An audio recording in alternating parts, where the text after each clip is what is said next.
आज की कहानी का शीर्षक है चुप्पी वाली डायरी। प्रिया एक 14 साल की लड़की थी। वह प्रयागराज के एक छोटे से मोहल्ले में रहती थी। उसके पिता सरकारी दफ्तर में क्लर्क थे और माँ घर संभालती थी।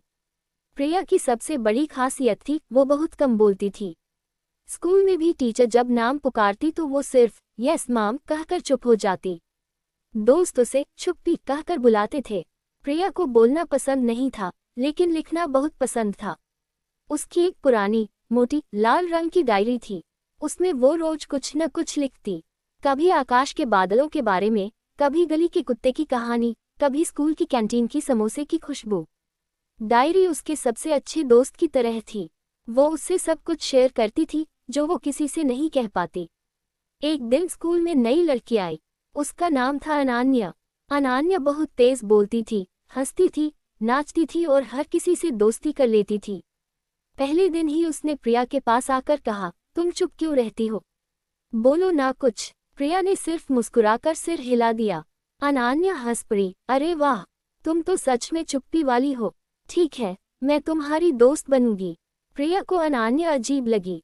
वो इतनी बातूनी थी कि प्रिया को लगता था कि उसके पास बोलने के लिए शब्द ही खत्म नहीं होते। लेकिन धीरे धीरे दोनों साथ बैठने लगी। अनान्या हर वक्त कुछ न कुछ सुनाती रहती और प्रिया चुपचाप सुनती रहती।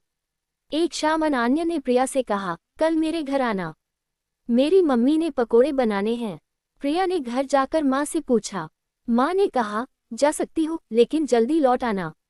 अगले दिन प्रिया अनान्या के घर गई। अनान्या का घर बहुत बड़ा और रंग बिरंगा था। दीवारों पर बहुत सारी तस्वीरें लगी थीं। अनान्या की मम्मी ने दोनों को पकोड़े और चाय दी। दोनों छत पर बैठकर खा रही थी जब अचानक अनान्या ने पूछा, प्रिया, तुम अपनी डायरी में क्या लिखती हो? प्रिया चौंक गई। उसने कभी किसी को अपनी डायरी के बारे में नहीं बताया था। उसने धीरे से कहा, बस कुछ भी। अनान्या ने मुस्कुराते हुए कहा, मुझे दिखाओ ना एक बार, प्लीज। प्रिया ने इनकार कर दिया। नहीं, वो सिर्फ मेरी है। अनान्या ने जिद नहीं की, लेकिन उस दिन के बाद प्रिया को अजीब सा लगने लगा। क्या वो अपनी डायरी किसी को दिखा दे तो क्या बुरा होगा? रात को प्रिया ने अपनी डायरी खोली और लिखा। आज अनान्या ने डायरी देखने को कहा। मैं डर गई, क्या होगा अगर वो पढ़ लेगी तो? वो हंसेगी या मुझे अजीब समझेगी, लेकिन वो मेरी पहली असली दोस्त लग रही है। अगले कुछ दिनों में अनान्या और प्रिया बहुत करीब आ गईं। अनान्या प्रिया को अपनी सारी बातें बताती, घर की छोटी छोटी लड़ाइयाँ, पापा की डांट और अपनी पुरानी स्कूल की यादें।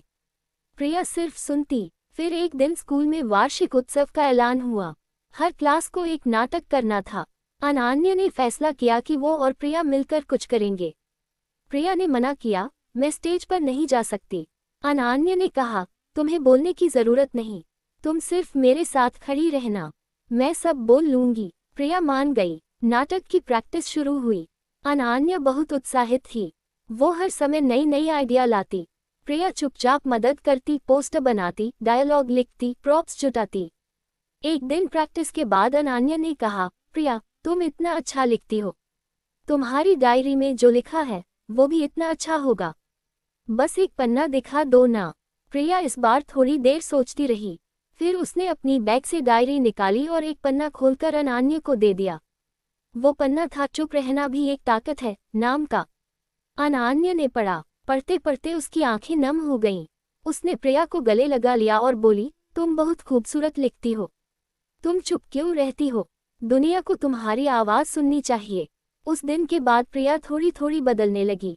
वो क्लास में कभी कभी हाथ उठाकर जवाब देने लगी। टीचर हैरान थी, अनान्या खुश थी। लेकिन फिर एक बुरी बात हो गई। स्कूल के कुछ लड़के अनान्या को चिढ़ाने लगे। वो कहते, अनान्या चुप्पी वाली की दोस्त बन गई है। दोनों मिलकर चुप्पी क्लब बनाया है क्या? एक दिन लंच ब्रेक में उन लड़कों ने प्रिया की डायरी चुरा ली। प्रिया ने देखा तो उसका दिल बैठ गया। डायरी उसके बैग में नहीं थी। वो रोते रोते अनान्या के पास गई। अनान्या ने पूछा, क्या हुआ? प्रिया सिसकते हुए बोली, मेरी डायरी गायब है। अनान्या तुरंत समझ गई। दोनों ने पूरे स्कूल में ढूंढा। आखिरकार डायरी कैंटीन के पीछे कूड़े के डिब्बे के पास पड़ी मिली। कुछ पन्ने फटे हुए थे और उन पर लिखा था चुप्पी की कहानियां।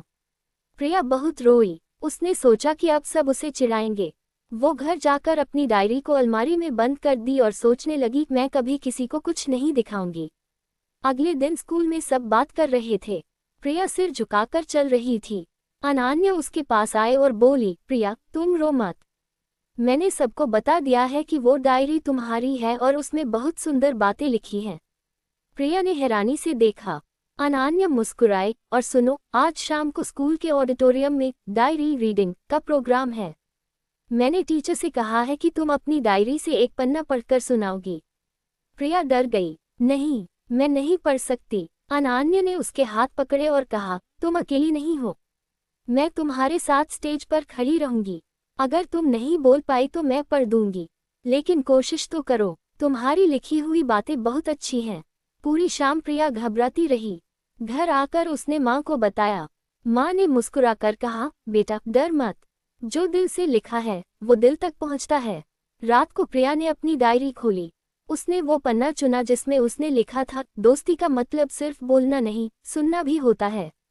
अगले दिन ऑडिटोरियम में बहुत बच्चे थे। जब प्रिया का नाम पुकारा गया तो उसके पैर कांप रहे थे। अनन्या उसके साथ स्टेज पर आई। प्रिया ने माइक पकड़ा। उसकी आवाज़ पहले बहुत धीमी थी। मेरा नाम प्रिया है और मैं चुप रहना पसंद करती हूँ, लेकिन आज मैं अपनी डायरी से कुछ पढ़ना चाहती हूँ। उसने धीरे धीरे पढ़ना शुरू किया। जैसे जैसे वो पढ़ती गई, हॉल में सन्नाटा छा गया। सब ध्यान से सुन रहे थे। जब वो खत्म हुई तो तालियां बजने लगी। प्रिया की आंखों में आंसू थे, लेकिन ये खुशी के आंसू थे। उस दिन के बाद प्रिया अभी भी बहुत कम बोलती थी, लेकिन जब बोलती थी तो उसकी बातें मायने रखती थी। अनन्या उसकी सबसे अच्छी दोस्त बनी रही। दोनों ने मिलकर एक छोटी सी डायरी क्लब भी शुरू किया, जिसमें बच्चे अपनी लिखी हुई चीजें शेयर करते थे। प्रिया ने अपनी डायरी में आखिरी पन्ने पर लिखा, चुप्पी बुरी नहीं होती, बस सही समय पर बोलना सीखना पड़ता है। और सबसे अच्छा दोस्त वो होता है जो तुम्हारी चुप्पी को भी समझे और तुम्हें बोलने का हौसला दे।